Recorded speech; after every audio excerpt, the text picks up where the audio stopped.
Une fois que nous savons ce que la Bible dit que nous devrions rechercher, nous pouvons commencer à chercher activement un conjoint, en ayant confiance que Dieu l'amènera dans notre vie au moment opportun. Si nous prions, Dieu nous guidera vers la personne qu'il a pour nous. Il est important d'attendre le Seigneur et de lui faire confiance. Proverbe 3,5. Fais confiance au Seigneur de tout ton cœur et ne t'appuie pas sur ta propre intelligence. Certains citent un verset de 1 Corinthiens 7 qui semble dire que nous ne devrions jamais chercher un conjoint. Le verset 27 dit « Es-tu célibataire ?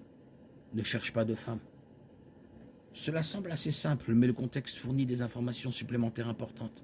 Au verset 26, Paul dit « Étant donné la situation difficile actuelle, je pense qu'il est bon pour vous de rester comme vous êtes. » En effet, à l'époque de la persécution que l'Église primitive a connue, Paul a dit qu'il valait mieux de ne pas faire de grands projets, comme planifier un mariage.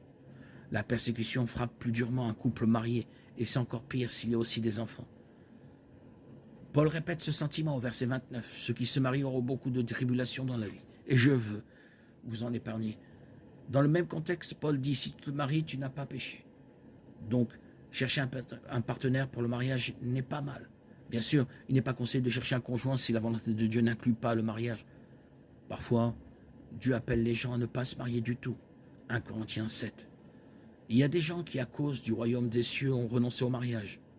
Jésus dit que celui qui peut accepter cela, l'accepte. Matthieu 19, 12. Dans ces situations, Dieu indique clairement que telle est sa volonté.